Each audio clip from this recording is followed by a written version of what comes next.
Hey everyone, welcome to the Restorative Reading and Writing for Wellness podcast. I'm Stephanie, a book-loving, notebook-hoarding reader and writer on a mission to change lives one book and one notebook at a time.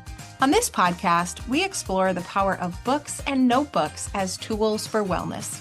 Reading and writing can help us feel better and make life better too, and I'll show you how I do it.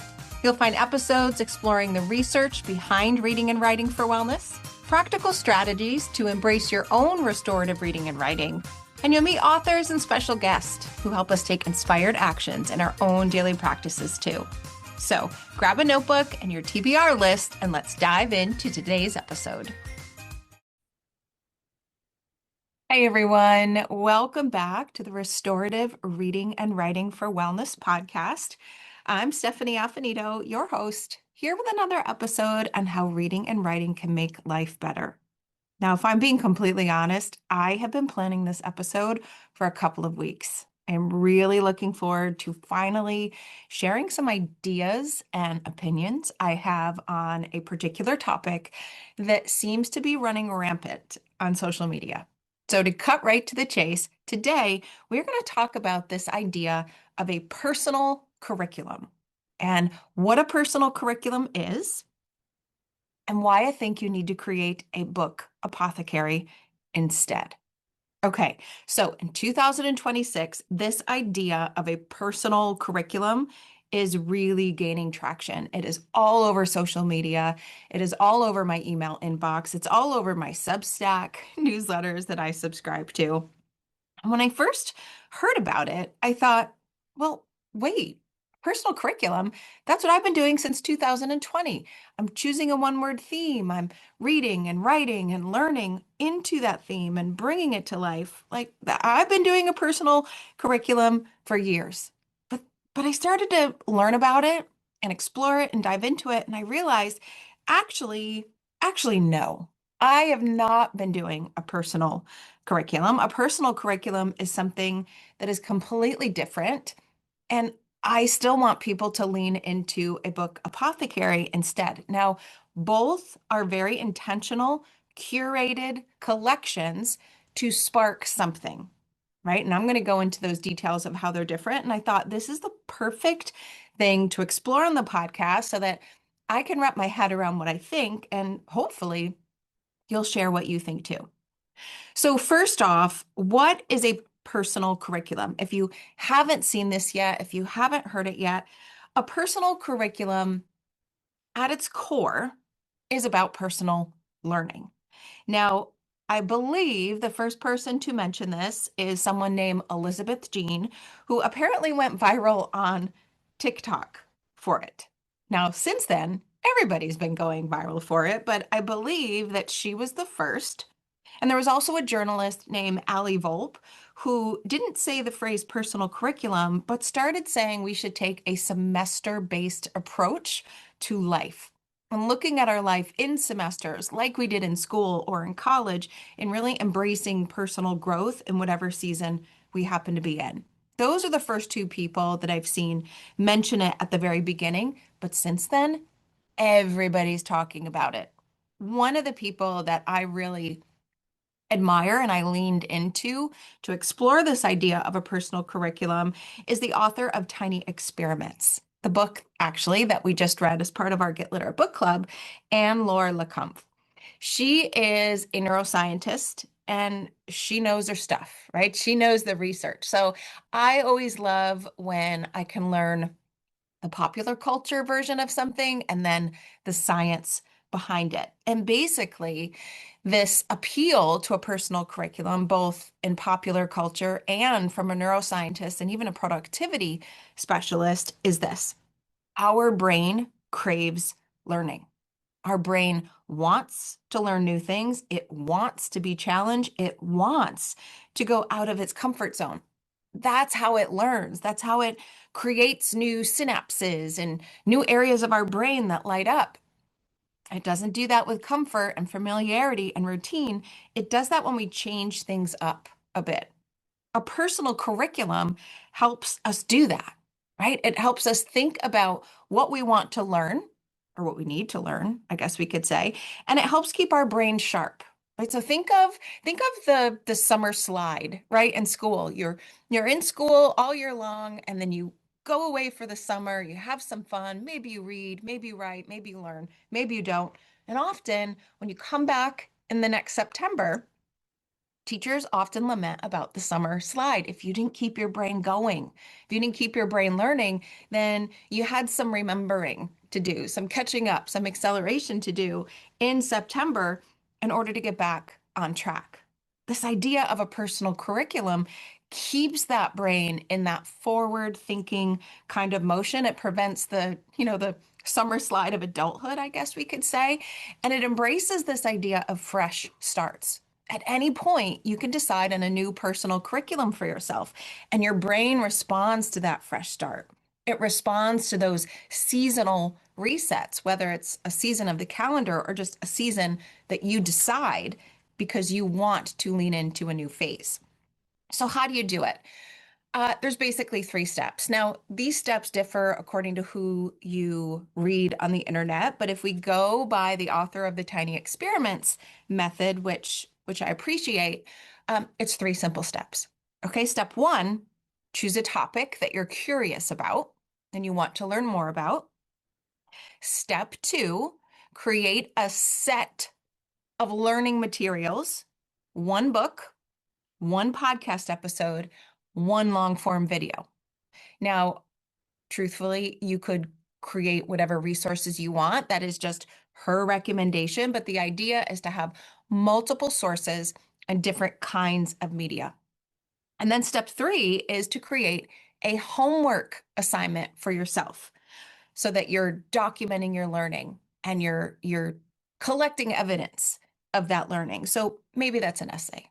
Maybe that's a collage. Maybe that is a video on YouTube where you share what you've learned. It is completely up to you, but those are basically the three steps. Now, at first, I thought, well, yeah, that's what I do every month. I've been doing this. Personal curriculum? No, I've been doing this forever. That's not a new thing. But as I thought about it, I realized it's not what I've been doing. And I feel like it misses the mark in a couple of different ways versus what I'm recommending in a book apothecary, and choosing books for yourself for restorative reading and writing is different. Now, a personal curriculum, it's more product based, right? Choose a topic, learn about it, create homework for yourself, have an outcome for yourself that proves you're learning. And that means it can feel like work. It can feel performative. It can feel rigid, right? It's like the old homework that we used to have. And I don't feel like it pays attention to the other aspects of the human spirit, right? Yes, it can focus on something we're curious about and want to learn more about and focus on our intellect. But does it pay attention to our emotions and how we're feeling right now, our energy levels and the capacity that we currently have for growth, the season of life we're in, the season of the calendar we're in? I feel like all of those things are important, and a personal curriculum doesn't think about them. But I think a book apothecary does, right? So where a personal curriculum is focused on learning, I think that a book apothecary is focused on care, right? It is focused on care for yourself.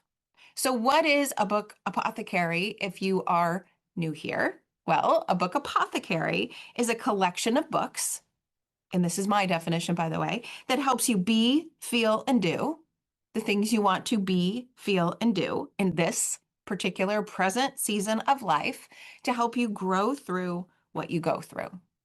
That's it at its core. A book apothecary is responsive to who you are and what you are and what you want to be. It cares about your current emotional state, the season of life you're in, the season of the calendar you're in. It's really rooted in what you need right now. And of course, what you need next.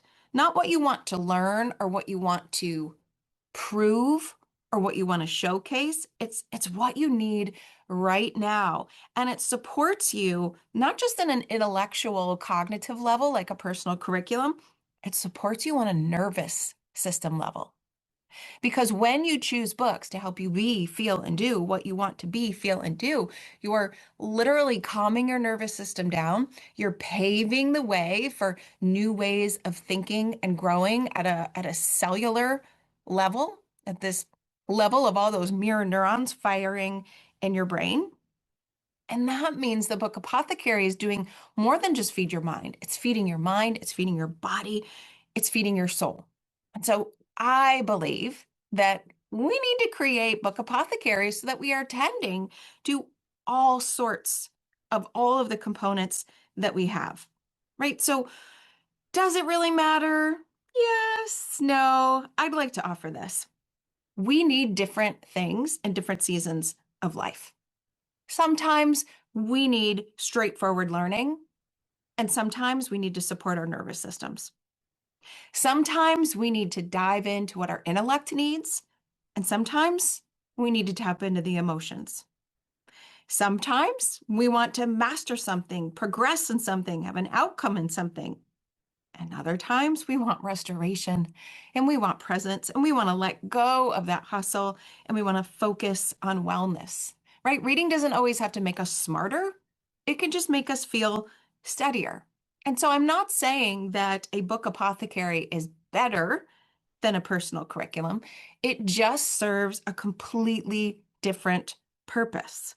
So, how do you know which one you need right now in the moment? I feel like I could offer you a simple check-in, a simple one question and then question A and maybe B to see which one do you need right now, which is going to be best for you, a personal curriculum or a book apothecary. Okay? And here's the question that I would ask. How are you feeling?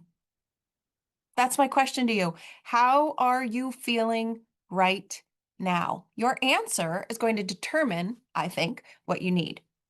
If you are feeling good, you're feeling grounded, you're feeling regulated and curious and energized and expansive and ready to move on something you want to learn about, then I think a personal curriculum could be what you need right now.